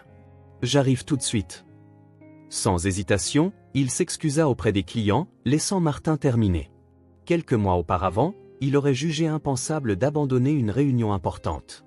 Maintenant, il n'y réfléchit pas à 2 fois. À l'école, il trouva Ethan à l'infirmerie avec un pansement au genou. « Que s'est-il passé, champion ?» demanda-t-il doucement en examinant l'égratignure. « On jouait à chat », expliqua Ethan, paraissant plus excité que blessé. « Je suis tombé, mais je n'ai pas pleuré. » L'infirmière sourit. « Il a été très courageux. » Mais nous avons pensé qu'il valait mieux vous appeler car il s'est aussi cogné la tête. C'est mineur, mais étant donné son état. Richard hocha la tête, soulagé. Merci de m'avoir prévenu. Je l'emmène chez le médecin, juste pour être sûr. Dans la voiture, Ethan regardait par la fenêtre, visiblement peu troublé par sa mésaventure. Tu sais ce qui était vraiment cool, papa, dit-il soudain. Quand je suis tombé, tout le monde est venu voir si j'allais bien. J'ai des amis maintenant. Beaucoup d'amis. Richard sentit sa gorge se serrer. Bien sûr que tu en as. Tu es un super gamin. Et devine quoi d'autre, continua Ethan. J'ai dit à tout le monde que mon papa est un super avocat qui aide les gens. Tommy a dit que son papa est pompier et sauve des gens, mais j'ai dit que toi aussi tu sauves des gens, juste d'une manière différente. Richard cligna des yeux pour retenir ses larmes. Oh, vraiment? Oui. Ethan se tourna vers lui, les yeux brillants d'admiration. Tu es mon héros, papa. Comme Superman, mais en vrai. À cet instant, en conduisant vers l'hôpital avec son fils à ses côtés, Richard sentit à quel point sa vie avait radicalement changé. Il n'y a pas si longtemps, il se définissait par ses succès professionnels. Maintenant, le plus grand titre qu'il avait été celui de héros d'Ethan. Le docteur Phillips examina Ethan attentivement, en particulier ses yeux. « Je ne vois aucun dommage, » dit le médecin après l'examen. Mais je suis étonné de voir à quel point il se déplace bien, compte tenu de son état. Il semble beaucoup plus confiant que la dernière fois. Il a une amie spéciale, expliqua Richard. Elle lui a appris à regarder le monde différemment. D'un hôpital. Cette nuit-là, après qu'Ethan se fut endormi, Richard s'assit sur le porche, sirotant un verre de vin tout en contemplant les étoiles. Il pensait à la façon dont la vie avait changé ces derniers mois. Son fils, autrefois si silencieux et triste, remplissait maintenant leur maison d'excitation et de rire. Sa carrière, autrefois toute son identité, passait maintenant au second plan. Et sa grande maison, autrefois juste un endroit où dormir entre 2 journées de travail, devenait enfin un vrai foyer. Tout avait commencé par un diagnostic dévastateur et un après-midi au parc avec une petite fille en robe jaune qui avait montré à son fils comment voir au-delà de ses yeux. Richard leva son verre dans un toast silencieux à la lune, un geste de gratitude pour les tournants inattendus de la vie, pour les Thompson qui étaient entrés dans sa vie au moment parfait, pour Lily dont la sagesse enfantine avait tout changé, et surtout, pour Ethan, son fils, son héros. Le samedi matin arriva comme tant d'autres ces derniers mois. Richard se réveilla avec les premiers rayons de soleil qui perçaient à travers la fenêtre. Il s'était habitué au matin précoce, même le week-end. Avant, il aurait utilisé cette heure supplémentaire pour travailler, mais maintenant, il savourait les moments calmes d'une maison qui s'éveillait. Il prépara du café et le sortit sur le porche, profitant de l'air encore frais. Son jardin commençait à prospérer, il avait engagé un paysagiste après avoir remarqué à quel point Ethan aimait les fleurs chez Lily. Maintenant, de petits bourgeons de couleur parsemaient des parcelles autrefois stériles. Richard sourit en pensant à quel point sa vie était différente maintenant. L'avocat bourreau de travail vivant dans un manoir impersonnel se souciait maintenant des fleurs et s'enthousiasmait pour les leçons de guitare. Qui l'aurait deviné? Il vérifia l'heure, 8h30. Ethan dormait généralement jusqu'à 9h le week-end. Cela laissait à Richard un peu de temps pour examiner des documents pour une affaire. Même avec sa nouvelle routine, il restait un avocat respecté, juste un avocat avec des priorités différentes. Il était absorbé par sa lecture quand il entendit des pas précipités à l'intérieur. Jetant un coup d'œil à l'horloge, il fut surpris, 8h40. Ethan était levé plus tôt que d'habitude. La porte du porche s'ouvrit en grand et Ethan jaillit, encore en pyjama, les cheveux en bataille, les yeux écarquillés d'excitation. « Papa !» cria-t-il presque, une urgence dans la voix qui fit immédiatement poser ses papiers à Richard. « Qu'est-ce qu'il y a, champion? Tu vas bien ?» Ethan se tenait là, respirant fort, une expression inconnue sur son visage, mi-excitation, mi-incrédulité. « Papa, » répéta-t-il plus calmement, « je crois que ma vue s'est améliorée. » Richard se figea, sa tasse de café à mi-chemin de ses lèvres. « Que veux-tu dire? » Quand je me suis réveillé, j'ai pu voir l'affiche de dinosaures sur le mur, celle que tu as mise le mois dernier. Avant, c'était juste des formes floues, mais aujourd'hui, j'ai pu vraiment voir les images. Richard posa soigneusement sa tasse, ses mains tremblantes. Il ne voulait pas donner de faux espoirs à Ethan. Le médecin avait dit que la rétinite pigmentaire n'avait pas de remède.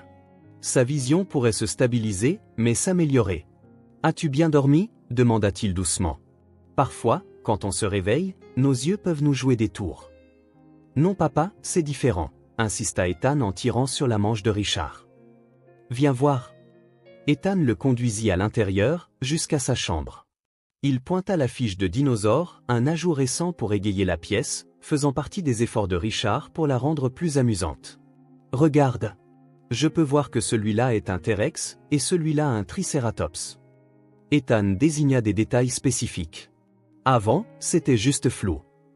Richard étudia attentivement son fils, ressentant un mélange d'espoir et de prudence. Ce pourrait être juste une bonne journée pour sa vision. Les médecins avaient expliqué que la vue d'Ethan pouvait fluctuer. Faisons un test, d'accord, suggéra Richard, essayant de rester calme. Il attrapa un livre sur l'étagère, l'un des préférés d'Ethan, mais avec une impression assez petite. Peux-tu lire la première ligne? Ethan tint le livre à une distance qui aurait normalement été trop grande. Le petit dragon n'avait jamais volé aussi haut, lut-il sans hésitation, souriant si brillamment que le cœur de Richard lui fit mal. Tu vois, papa? Je peux le lire. Richard déglutit difficilement. C'est incroyable, champion. On peut appeler le docteur Phillips? Je veux lui dire. C'est samedi, mon fils. Mais on peut appeler son cabinet lundi et... S'il te plaît, papa. Les yeux d'Ethan pétillaient d'excitation. C'est important. Richard n'hésita qu'un instant. Il craignait toujours que ce ne soit qu'une amélioration temporaire, mais s'il y avait la moindre chance que ce soit réel. Tu sais quoi? Je vais appeler sa ligne d'urgence. On verra s'il peut nous voir aujourd'hui. À la surprise de Richard, le docteur Phillips accepta de les voir ce matin-là. C'est probablement juste une fluctuation, prévint le médecin au téléphone, mais vérifions. Au petit déjeuner, Ethan était trop excité pour manger. Il n'arrêtait pas de demander « Et si Lily avait raison ?» Richard parut perplexe. « Raison à propos de quoi ?» Elle avait dit qu'elle me guérirait, tu te souviens? Ce premier jour au parc. Richard sentit une boule dans sa gorge. Il s'en souvenait parfaitement. La petite fille en robe jaune disant à Ethan, « Tu as l'air triste. Je sais comment te guérir. » Lily est spéciale, répondit prudemment Richard, mais les maladies oculaires ont besoin de médecins, champion. Ethan haussa les épaules, un petit sourire aux lèvres. Peut-être. Mais Lily a dit, parfois, il faut apprendre à voir avec des yeux différents pour que tes vrais yeux puissent aller mieux. Richard fut touché par la sagesse innocente de cette déclaration. D'une certaine manière, c'était exactement ce qui s'était passé. Ethan avait appris à voir le monde différemment, à travers les histoires, les sons, les textures, à travers une amie. Au cabinet du docteur Phillips, Richard regardait anxieusement le médecin effectuer une série de tests. Ethan était assis patiemment sur la chaise d'examen, répondant avec empressement aux questions. Le docteur Phillips gardait une expression neutre et professionnelle. Après presque une heure, il demanda à Richard d'entrer dans son bureau pendant qu'Ethan attendait dans la salle de réception, feuilletant un magazine, chose qu'il n'avait pas pu faire quelques semaines auparavant. À l'intérieur du bureau exigu, le docteur Phillips étudia les résultats des tests. « Alors ?» demanda Richard, incapable de masquer son anxiété. « Est-ce juste une fluctuation normale ?» Le médecin ôta ses lunettes, se frottant l'arête du nez, un geste que Richard avait appris à reconnaître comme un signe de profonde réflexion. Monsieur Mave, en médecine, nous apprenons à être prudents avec toute déclaration, surtout dans des cas comme celui d'Ethan. Je comprends, dit Richard, se préparant à la déception. Mais, continua le médecin, les tests d'aujourd'hui montrent quelque chose de surprenant. Son état s'est stabilisé. Richard cligna des yeux. Stabilisé? C'est-à-dire? C'est-à-dire qu'il ne s'aggrave pas au rythme que nous avions initialement observé. Le docteur Phillips compulsa quelques papiers. Lorsque nous avons diagnostiqué Ethan pour la première fois, sa vision périphérique se détériorait rapidement. Maintenant, cela semble s'être arrêté. Est-ce seulement possible? Je pensais que la rétinite pigmentaire était toujours progressive. Elle est progressive, oui. Mais le taux peut beaucoup varier. Parfois, il y a des périodes où la maladie n'avance pas pendant des mois, voire des années. Dans de très rares cas, surtout chez les enfants, nous pouvons observer de petites améliorations de l'acuité centrale, même si la vision périphérique reste compromise. Donc, il voit vraiment mieux? La voix de Richard se cassa sur le dernier mot. D'après ces tests, oui. Il y a une légère augmentation de sa vision centrale. Ce n'est pas une guérison, la maladie sous-jacente est toujours là. Mais pour l'instant, il voit réellement un peu mieux qu'à notre dernier contrôle. Richard agrippa les bras de sa chaise pour se stabiliser alors que le soulagement, la joie et l'incrédulité le submergeaient. Comment est-ce possible? Le docteur Phillips eut un petit sourire aimable. La médecine n'a pas toutes les réponses, monsieur Mav. Nous savons que le cerveau humain est remarquablement adaptable, surtout chez les enfants. Parfois, si une partie de la vision est compromise, le cerveau s'ajuste, maximisant ce qui reste. Il hésita, observant Richard. Si vous me permettez une observation non scientifique, Ethan semble différent. La première fois que je l'ai vu, il était si silencieux, renfermé, presque apathique. Aujourd'hui, il débordait d'histoires sur ses leçons de guitare, sur Lily, sur les pique-niques au parc. Richard hocha la tête, à court de mots. Le bien-être émotionnel a un impact profond sur la façon dont nous faisons face à n'importe quelle condition médicale, poursuivit le médecin. Je ne dis pas que le bonheur guérit les maladies organiques, mais il peut certainement aider le corps à mieux utiliser ses ressources. Qu'est-ce que cela signifie pour son avenir? Demanda finalement Richard, retrouvant sa voix. Nous continuons le traitement et la thérapie, nous le surveillons de près. Je ne peux pas promettre que cette stabilisation est permanente, mais pour l'instant. Le docteur Phillips sourit à nouveau. Pour l'instant, célébrons la bonne nouvelle. En retournant dans la salle d'attente, Richard trouva Ethan sautillant de sa chaise. Alors, j'avais raison? Je vois mieux? Demanda-t-il, les yeux pleins d'anticipation. Richard échangea un regard avec le médecin, qui hocha la tête encourageant. Oui, champion. Le docteur confirme que ton état s'est stabilisé. Tu vois vraiment un peu mieux. Le visage d'Ethan s'illumina d'un sourire si éclatant que Richard dut rapidement se détourner, feignant d'organiser quelques papiers. Il ne voulait pas que son fils voie les larmes qui menaçaient de couler. Extérieurement, il garda son sang-froid, un petit sourire, une main ferme sur l'épaule d'Ethan.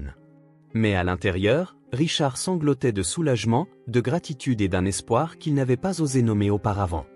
Pendant le trajet de retour, Ethan désignait avec enthousiasme tout ce qu'il pouvait voir plus clairement. Les panneaux de signalisation, les panneaux d'affichage, les oiseaux dans le ciel.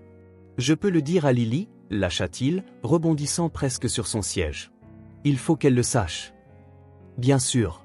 Tu veux que j'appelle ses parents maintenant? Non. Ethan parut horrifié. Je veux lui dire en personne. On peut faire un pique-nique demain au parc, comme on faisait avant, avec Lily? Richard gloussa. Bien sûr, champion. Je pourrais lui jouer de la guitare. J'ai appris cette nouvelle chanson, tu te souviens? Je me souviens. Je suis sûr qu'elle adorera. Dès qu'ils rentrèrent, Richard appela Mark pendant qu'Ethan allait s'entraîner à la guitare. Ils planifièrent un pique-nique pour le lendemain. Quelque chose se passe, demanda Mark, notant l'excitation dans la voix de Richard. Bonne nouvelle, répondit Richard, encore incrédule. Ethan vous le dira demain. Cette nuit-là, Richard put à peine dormir. Chaque fois qu'il fermait les yeux, il entendait le docteur Phillips dire « ça s'est stabilisé ». Des mots simples qui signifiaient le monde. Il savait que ce n'était pas une guérison, la rétinite pigmentaire était toujours là, menaçant toujours la vue d'Ethan. Mais pour la première fois depuis le diagnostic, il y avait un réel espoir, un petit miracle. Et Richard savait exactement qui remercier pour ce miracle. Le dimanche se leva, clair et chaud, le jour parfait pour un pique-nique. Ethan était levé tôt, emballant soigneusement sa guitare et aidant à préparer les sandwichs. Richard regardait, touché par la confiance avec laquelle Ethan se déplaçait dans la cuisine, un tel contraste avec quelques mois auparavant. « Tu crois qu'ils seront en retard ?» demanda Ethan pour la 3e fois, regardant par la fenêtre. « On a dit midi et il n'est que 11 heures, rit Richard de l'impatience de son fils. Quand ils arrivèrent au parc, les Thompson étaient déjà là, étendant une nappe à carreaux sous le même arbre où les enfants jouaient habituellement. Lily courut accueillir Ethan dès qu'elle le vit. « J'ai une surprise pour toi », annonça-t-elle en tenant une petite boîte décorée d'autocollants colorés. « J'ai une surprise aussi, répondit Ethan, éclatant presque d'excitation. Richard et Mark échangèrent des regards amusés en sortant la nourriture. Sandra avait apporté un gâteau au chocolat ou le préféré d'Ethan, ainsi que des sandwichs et des fruits frais. Le pique-nique était simple mais parfait. Après avoir mangé, Ethan ne put plus se retenir. Il demanda l'attention de tous et leur raconta les conclusions du médecin, démontrant comment il pouvait lire des choses à une distance qui lui était autrefois impossible.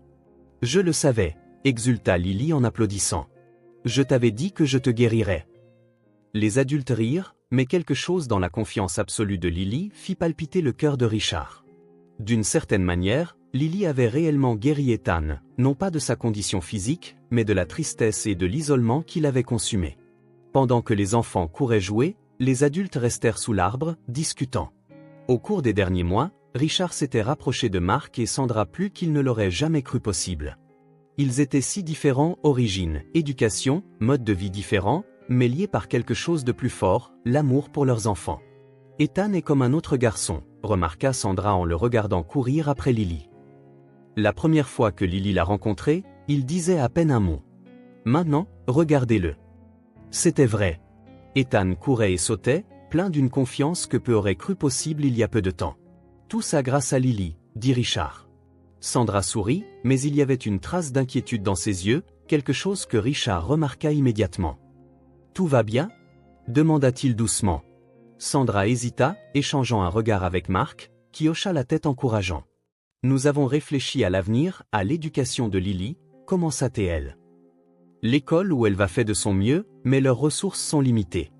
Nous avons toujours rêvé de l'envoyer quelque part de mieux. » Richard écouta attentivement.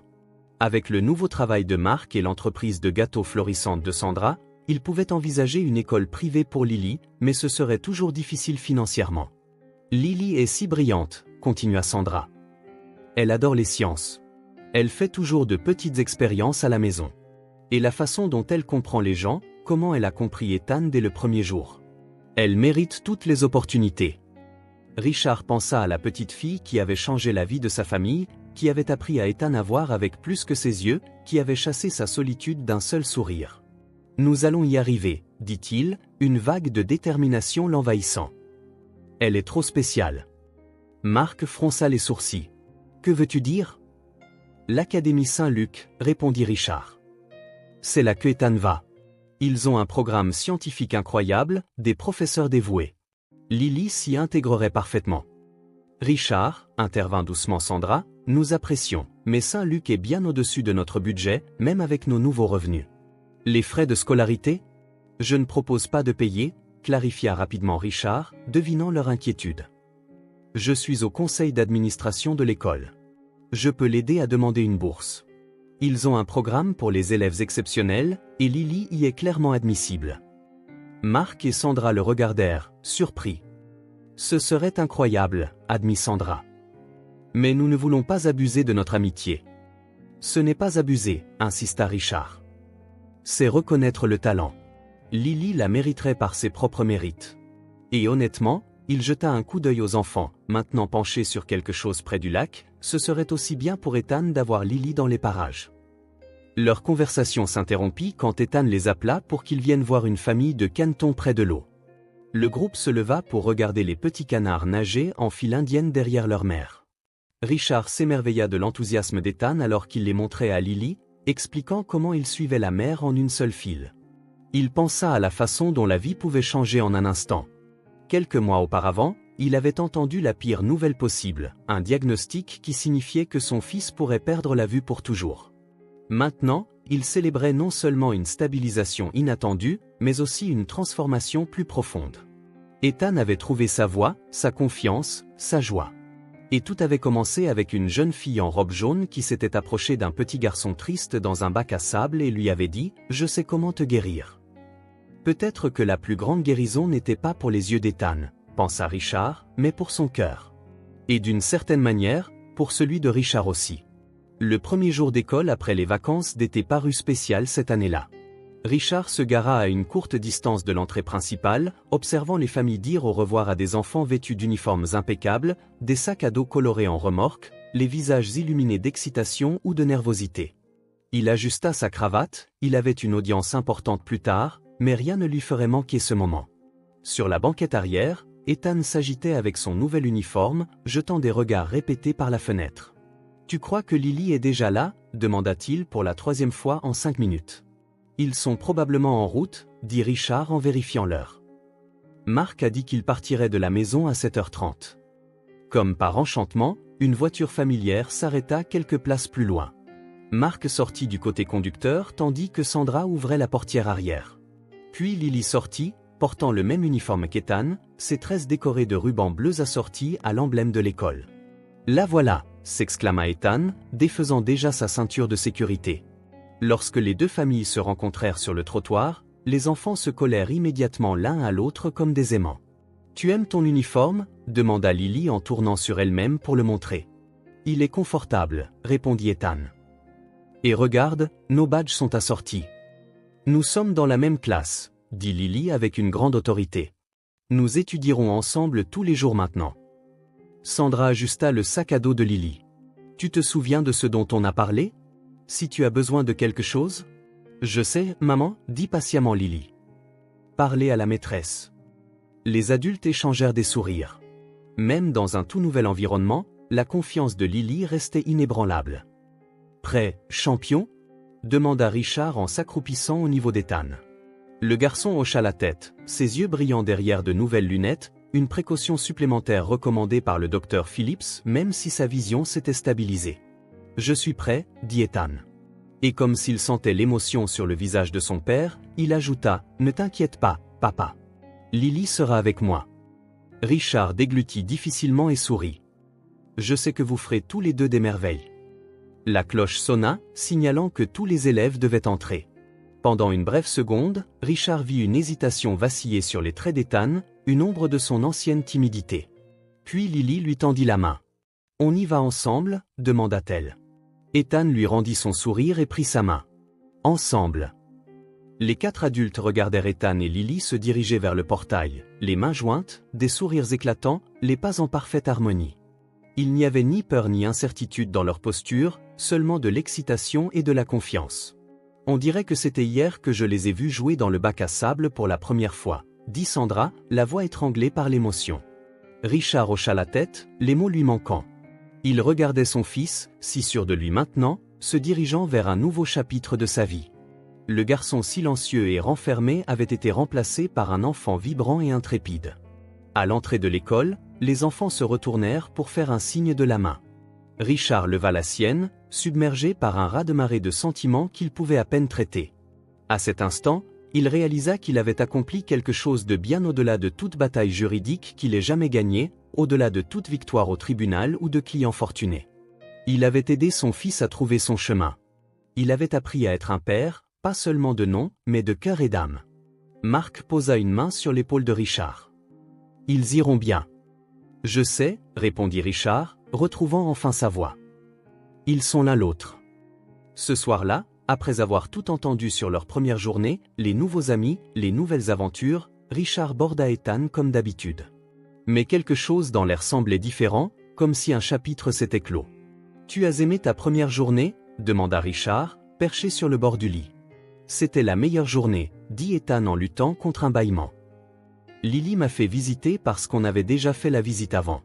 Et papa, il y a une immense bibliothèque, plus grande que toutes celles que j'ai vues. » Richard sourit largement. « Ça a l'air incroyable. »« Ça l'est. » Ethan bâilla à nouveau, puis se redressa soudainement et jeta ses bras autour de Richard. « Je t'aime, papa. » Ces simples mots ébranlèrent Richard jusqu'au plus profond de son être. Il serra Ethan contre lui, sentant son petit cœur battre contre le sien. Des larmes montèrent à ses yeux alors qu'il savourait ce moment précieux. « Je t'aime plus que tout, mon fils, » murmura-t-il, la voix tremblante d'émotion. « Plus que tout » sourit Ethan, ensommeillé. Il se blottit et s'endormit bientôt, son vieil ours en peluche dans les bras.